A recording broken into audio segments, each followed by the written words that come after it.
Midnight horror show, भूतिया रास्ते, नागफनी का भूत। नमस्कार दोस्तों, लीजिए हाजिर हूँ एक और भूतिया रास्ते से आपको रूबरू कराने। सुमन जी को बागवानी का बहुत शौक था, होना भी चाहिए।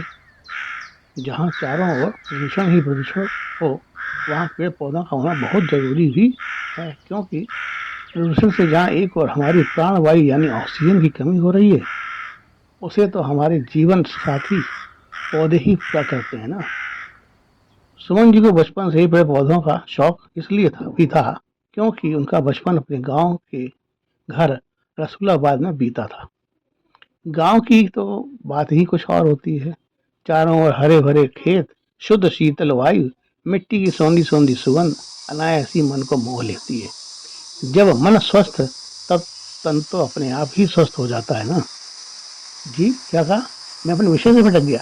नहीं नहीं, मैं भटका नहीं, बल्कि मैं इन्हीं पेड़ पौधों में छिपे एक भूतिया रास्ते के विषय में आज आपको बताने जा रहा हूँ। सुमन जी की तरह और भी बहुत से भाई बहन हैं जिन्हें अपने शहरी छोटे छोटे डिब्बा नुमा घरों में भी बागवानी का शौक पूरा करने की चाह रहती है। इन खूबसूरत पौधों में अनेक पौधे ऐसे होते हैं जिन्हें अगर घर के बाहर कहीं लगाया जाता है तब तो उनका कोई नकारात्मक प्रभाव हमारे जीवन पर नहीं पड़ता, लेकिन अगर इन्हें घर के भीतर लगा लिया जाए तो ये अपना नकारात्मक प्रभाव छोड़े बिना नहीं रहते। एक दिन मैं बाजार से गुजर रहा था, तभी मेरी मुलाकात सुमन जी से हो गई। मुझे देखते ही सुमन जी बड़े जोश में मेरे पास आकर बोली, अरे भाई साहब, आप कहाँ रहते हैं? मैं तो बड़े दिनों से आपको खोज रही थी।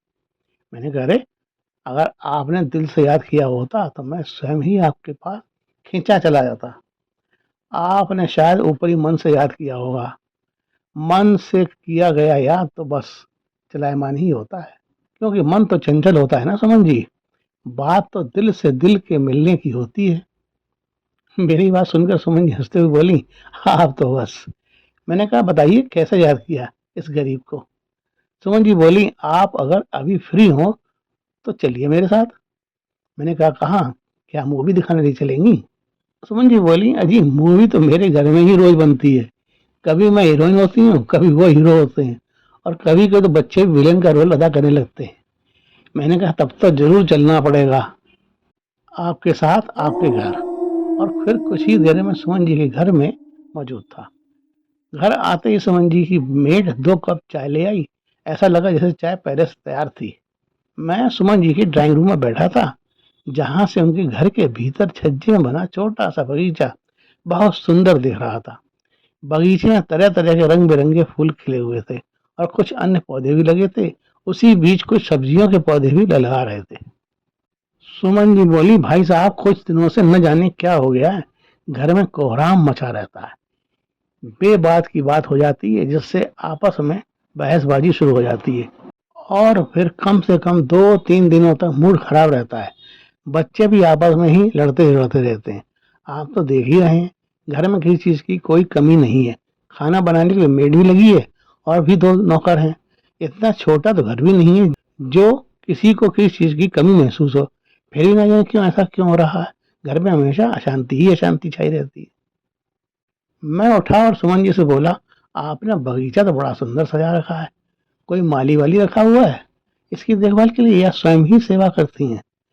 सुमन जी बोली, मैं खुद ही इनकी देखभाल करती हूँ। इनकी सेवा करने से टाइम भी पास हो जाता है और कुछ देर प्योर ऑक्सीजन लेने का मौका भी मिल जाता है। मैं सुमन जी के साथ उनके छोटे से बगीचे में खड़ा था। मेरी निगाहें एक गमले में लगे नागफनी के पौधे पर टिकी हुई थी। मैंने पूछा, सुमन जी, ये नागफनी का पौधा आपने कब लगाया? सुमन जी बोली, ये नागफनी, इसे तो अभी 2-3 महीने ही हुए हैं लगाए हुए। देखिए ना कितने अच्छे फूल आए हैं इसमें, बहुत प्यारे लग रहे हैं, है ना?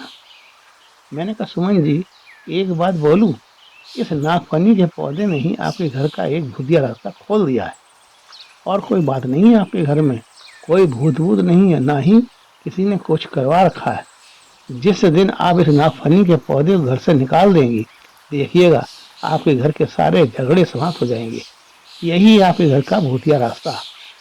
दोस्तों, कभी कभी कोई सुंदर वस्तु भी हमारे लिए जी का जंजाल बन जाती है, इसलिए किसी भी पौधे को घर में लगाने से पहले उसके विषय में पूरी जानकारी हासिल जरूर कर लिया करें। इसी के साथ कल फिर मिलेंगे एक नए भूतिया रास्ते के साथ। नमस्कार।